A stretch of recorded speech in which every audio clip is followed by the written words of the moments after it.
Oh, hallelujah. Mie dakpe na mawu ɖe eƒe lɔlɔ, eƒe ŋusẽ, eƒe tsikɔkoe kple eƒe kalẽwɔwɔ yi ke wòtsɔ ke mi le Yesu Kristo Nazaretɔ ƒe kɔme. Nɔvi lɔlɔtɔwo míegada akpe na tameɖoɖo tɔxɛ yi ke wòtsɔ ɖe mie. Etanya tɔxɛ aɖe le mía si yi ke me zɔm míele. Etia nye agbebolo si ke míeɖua ŋditiaɖi yi ke Aƒetɔ tso eƒe dɔlawo dzi ƒona nu na mie. Ke tometi yi ke le mía si yi ke me zɔm míelea, tanya yi ke míeɖe tso me vevietɔ yenye be how to use the scarf of the fall one. Comment utiliser les cicatrices de la chute. Ale si ke ame si abikpadzesi tsiŋutia, ale si ke wòaza abikpadzesia, alo ame gege si ke ƒe abikpadzesi le ŋua, ale si ke wòaza abikpadzesi ma, alo ne míagayi ɖe me kea, ke eyi ke ame sese Mawu ƒe ame, Mawu ƒe dɔgbedela, eye wòge wògba wòkaka eye abikpadzesi tsi ŋua, leke wòaza abikpadzesi ma, leke wòause, leke wòawɔe ke míaƒo nu aku ɖe ŋuti. Aƒetɔ de dzime vevie be wòanye nu yi ke me míato ye wòanye nu míasrɔ̃e. Hallelujah. Mawu ƒe emɔ menye amegbetɔtɔ, ke le eya ta míado gbe ɖa.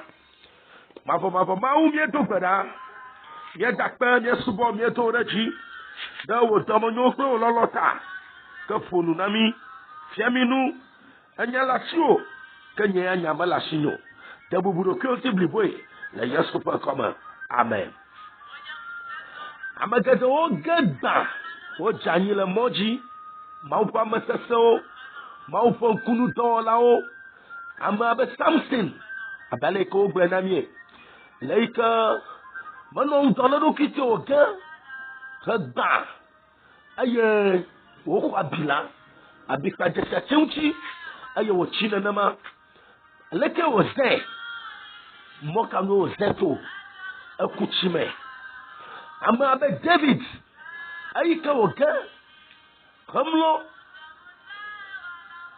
ame srɔ̃ gbɔ gatsɔ amea wua, abikpadzesiawo tsi ŋu, numanyata na wo dzɔ ɖe dzi geɖe, nuwo dzɔ ɖe eƒe aƒe me, ekumanyata na wo dzɔ, gbegblẽwo dzɔ, ke le eya katã me ɖe, leke wòza abikpadzesia?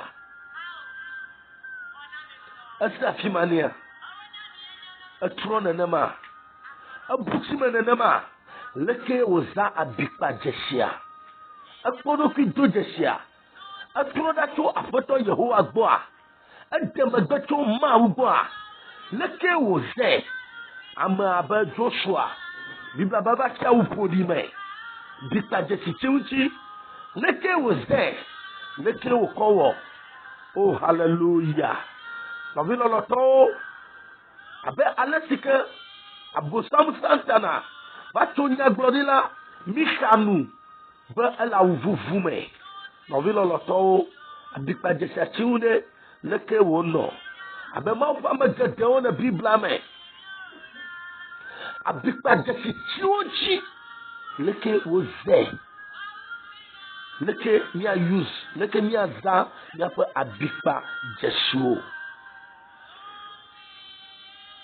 Abikpadzesiwo nye nu vevietɔ yi ke mabu le mía ŋuti o. Nenye be mí menɔ ŋudzɔ, nenye be mí menɔ sesesi o, eye mí da ƒu le mɔ ya dzia, abikpatsia mía ŋu nyateƒe, ke ne abikpatsi ŋu ɖeke vɔ na wa, leke na wɔ? Mitsɔna nu ɣlana dzi, mitsɔna nu tsyɔna dzi, mikɔna ʋala tsyɔ dzi, be ame ɖeke megakpe o, gake talɔ ɖe nu ma, adewo va zuna. Abikpadzesiwo, leke míaza o? Ne ame aɖe nye bokɔnɔ, trɔ̃subɔla gã aɖe, hafi wòva trɔ dzima, edi agbefa to ebe bukono nyenye ike wo nyeme gafuanu mo wonu bara yale mo wo ikle keme anono gbole tutopo anono gbole mawunya kakapo anono gbefa de le radio oji anono do kuma vula moto me edena ba bikpa jesima chiuchia bana mo na pe na wateva projime tama gadawa bikpa jesila oji ati o ba ho Yesu aye amadona o ba Yesu mahati abikpa jesima chiuchi na iko gahagba aye amadona aye abikpa jesila bala o so hanomuno o so tamabulao aye o tramo aye o maga jesi Yesu fo mokura ka apoto de jima na mfa fie ba yakuo mi asonu akuda alesika nanyaba abisa jesi ba o lamade nanyaba na bai janyi de nanyaba na janyi na bai fode kai nya ya ola totomde afo na wa leke na wo leke na za abikpa jesi mao leke na za abikpa jesi ao anya na ne kama tutuna ra manwota ya tamile kokoro ba nya no njo bemi gaba igeje abikoko fodi ya omo kana ofa anyi jeje kana ofa dadele kana ofa bubu kana ofa toyi ovilo loto no be viande le kayia ika ona be mi atoma mashia me mi no njo anya ba mokoko lina amajote bana ajani zido sandra wagacho na nama mi atomi kaglo tananya ba masanya ya utabayo nya masanya ya utabayo amara kama launda de glenamo aye madafu aye makhwabi aye maga aye magba aye bikaje so chiunye leke maze leke mawo leke nawo nuka nawo ovilo lo tola petome ma o pe gbogbo wa pere mi anchi kana me da le teti come le ma usubo daka adje gbogbo le me alo gbogbo fode le me o ko le nu glem vuna yi ke gbogbo kokwe ba kashi o jesu dokwi nya te fento ba gere me teti o yinata ayo ba demata ayo ba Yesu go o ko nya te fe jisia ayo trojima nuka o wona ande na ba bika jisia o fiena la modome o fuwa dokime la modome agula leike o ya jagbaji agula leike o wuame agula leike na le ya oglo na tutopola amagade o trona jimato na me za wa bika jesila magatonu chojo na tonu chojia afima ye ma u gabune fo ganto wu ayi David de tonu bi achojia ma u tonya glodila dia mama ayi o tesiro kia afa bi vuye po bodada o me aye afoto Yehowa tronuki tromukwe kaka amma chonu yo kada bika jeshewa o yere nu awa fala danua leke oze nanyaba majanyi da bayi ya alo na toko nu peka mano abinya ya o le papa leke ye nya zamia pa abikpa jeshewa anya tanya to khei kama tomiele ya kokoro ve vie to adala Marco fa agbala tato pipi andre va se blave kakamia fonu kurenti to pipi banto vai do nu ta miakhle pipi andre verset de Blavin. Mark chapter 5, verses number 17 to 20. Marc chapitre 5, verset 17 à 20. Que n'y a que les deux vegbeme. N'y a là ben. Aïe, ou de assis. Coucou de demander. Bana, wajona yoba, yoba anibadi, yoba nous tome. Aïe, si yesu do ovula. Amatima, gwagwavua wonola. De kukuna yesu bana. Yano aunchi. Aye mana mwe o. Ka agblone bana. Rei afome.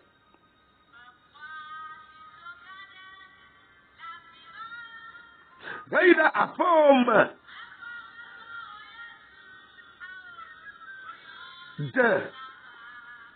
De togo. Aye na khla nusiwo. Nusiawo si afotola wo. Na okle alesi. Okpo nublani nao. La afia. Amawe. Aye wo joyi. Rete asik befa de deme. Rete asik befa de deme. Rete asik befa de deme. Nusi Yesu. Wonela. Le Dépocalypse. Le Décapolis. Aye wakata wochiya. Oh, hallelujah. Le novi loloton. Pele nous sommes de Dieu dodo. Nyekbo konou tokiade le abikba de suuti. Le matio pas marco pas dans le tatouame. Ne que tu peux pas toi Bible avec Yesuba. Minamia il est talagoto. Kaiko ina oba homotu. Kaiko gede talanu tomela.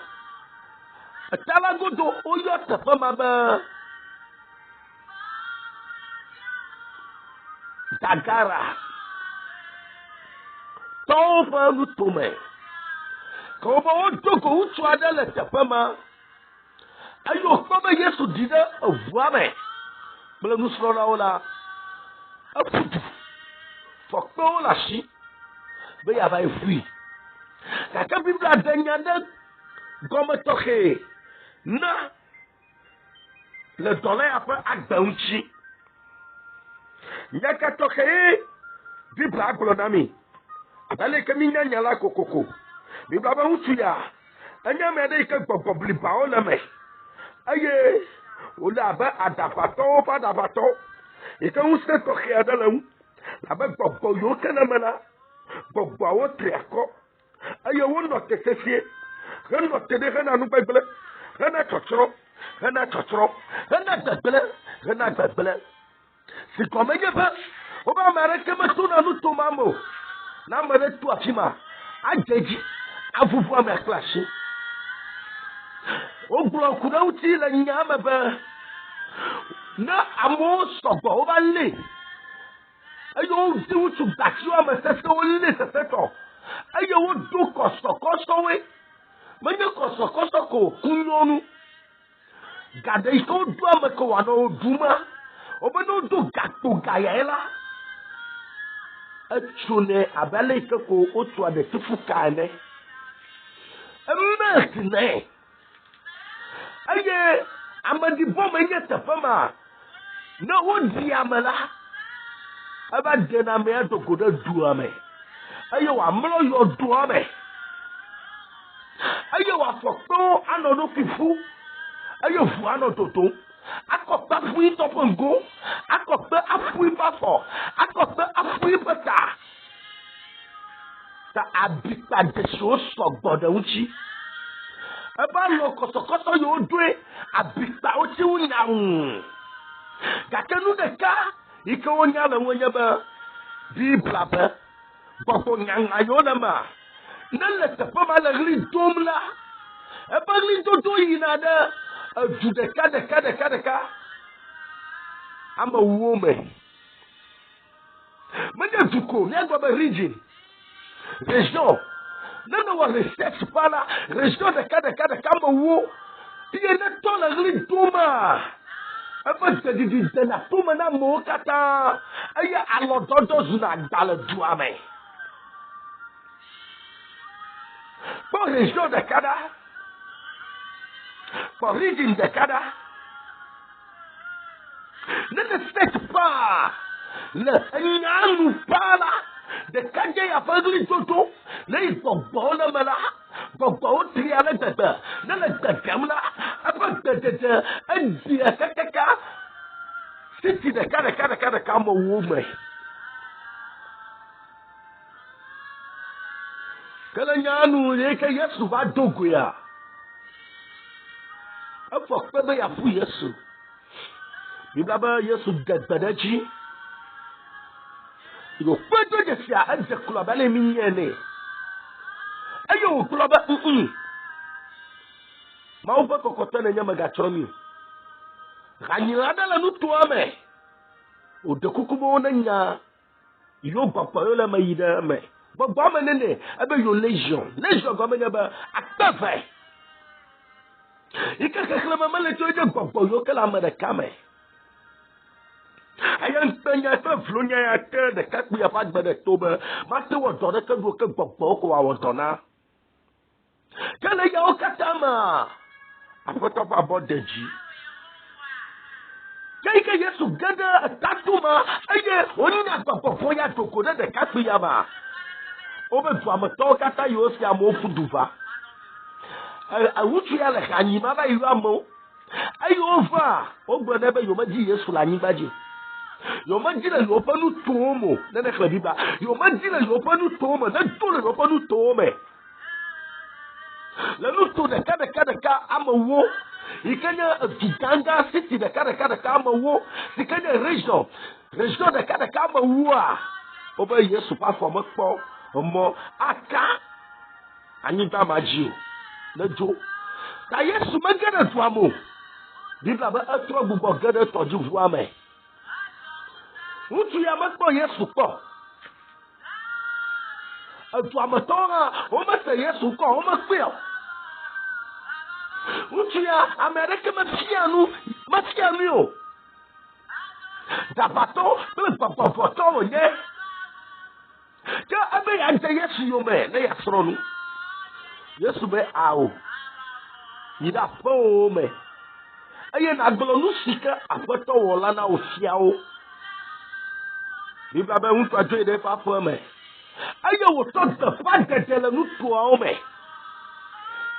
nu ka wo nya le de fa de asro na le Yesu gba akhle bibla kwa anya nu ka enya ma wunya asro na le Yesu pa fo nu a makpo Yesu ko doko dura le gbogbo ba si me yo ko fo e yo do pli ko nya ma je yo me awo yi Bible no sika poto wona o leke wo ko ba intelu fo ya o kana ka bibla nya ti ko yo be de ka police la na the state asema agomenya ba city de kada ma owo region de kada ma wo aye wo yi ba de tapanyale aye ambe o kata ko Yesu jise leke wo kowe abita jesiona mtia amoma la ko la sijamo kana do ame o do a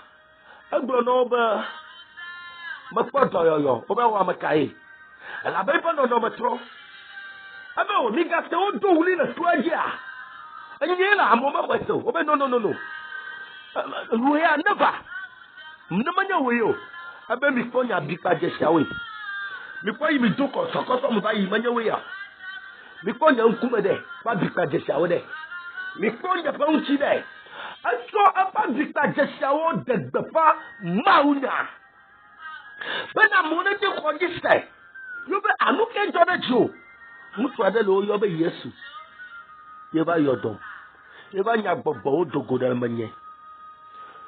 Ta degbefa delufo le ridin de kada omowo. Ayo kata wo Yesu jise. Ayo fomu ya. No bi loloto. Nanya bande gada nanda me. Ikami manya. Alo minya. Magagbo no be fo. Magagbo no be atola fima. Zanuma ikama na gele vaya. Kofia no amabubuo. Bana wanyo. No we all must have a danny at a family. And the Jiponamo in a dusty bacco. You Germany, I did a thing you. Mauto Gina Yotona me. Mauto Gina way clecame, and no pa. Mauto Gina. But the Mauna is good. Gakede Abisa Jeshila Winyadi. We know Mama Gane. O Blue Gauchia. Alabama tree. Number 7 ya blona madia. Ame abuta mebe irai mabai gede emamo. Lekemi aza. Nyafa abita deshisho le mianchi. Nanyabe nyege aye nyeda nyekaka. Aya bioti mianchi ya. Denya mienu dejia. Yano galam. Atonu no jichom vatsebe simeka mi agada bagbela sabli boma aw ayia ba ya degbe fa mi apa abita jesiawo to mawo nyame dola utuma masro na ne kaw ayata na kokoro wa de jesia na medele chechi ko manya nu bara wala la yeme. Oglado que vous. Nye saka wato le tete kwa me. Glado que mareke manyao. Nye afyao wala gakayi na tete. Ya mareke manyao. Onye secret society to ya o. Ole tete ame. Ya mareke manyao. Na yi ke pa kuba vu. Yenya tepa kea. Nane jona. Na tole e pa vivi manya o gloma. Nya maudolo ke kete nya pa khosega china reji. Nya pa ukofuna. Aye minya le ke nya kwa doctor da. Ye minya le ke nya kwa dafo. Zao abikpa jeshi. Akoda luvo. Maganya usto. Madanuwe ma. Na amede ga maga tu akima. Na mere ha maga jani la fima. Apoto ba mi asro no to mi anu ogbo. To etanya bebe ikere baba na mi. Eyi ka ta wenye ya o. Ka ayi ka o deji mana ve vienya. Alasika mi amasi o ke ge alo amasi o ge po. Neke wa za o pe abikpa jesia o. Zena koda lovo. Aba numa ye mawo. Beje ba amade wo me bana papolo na o. Anaba afi ba proda na ma. Anaba na tema atrojimawu. Anaba made atrojimawu. Obi lolo to la petome. Anya be nya nyo de mi adokio me. Ta ne ba yi dania problem elo. Kakanda ne gede me va ya. Aba ma gbolo na oba. Maga to nu chioju. Degbe pai. Na ko de nouveau. Ala bana na dura la me. Kakanda nyami ke ti baba me. Ikamba degbe pa ko na uti. Ako de lupa moa. Azu bokbo ikechi wa pa me. Nya pa me. Nu ma no di da na vivi me. Ika atonu chioji. Da mara kama nyao. Comment utiliser les cicatrices de la chute? How to use the scar of the fall one.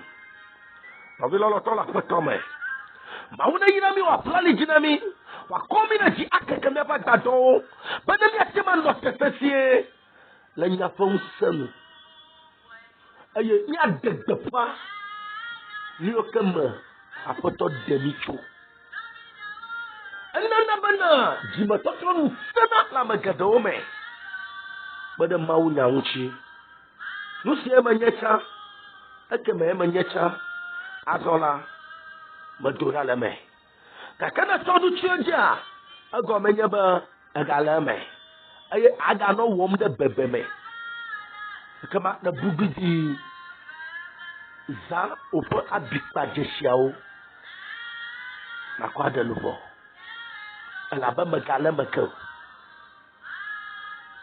mawira na donso na plaligino na kekawa dato na koda ji aye na duji aga duji glo na yesu pokoma but doctor ala ni to beto de skadata na ma de go abai danyo ani je de fana ma doctor da ba gbogbo wa de me to beto de skada dokoto gaga na ya oba shime la ba abe ma fame alo ma udola alo dogbetela na na gala edima vodenchuo mauna vunkunami akpere miawu na yesu pokoma amen sanovio sobola seto apostle Joseph Maushi kumana pegbe to Accra Ghana Teshi Estate. God bless you. Amen. Bosa kana bashida.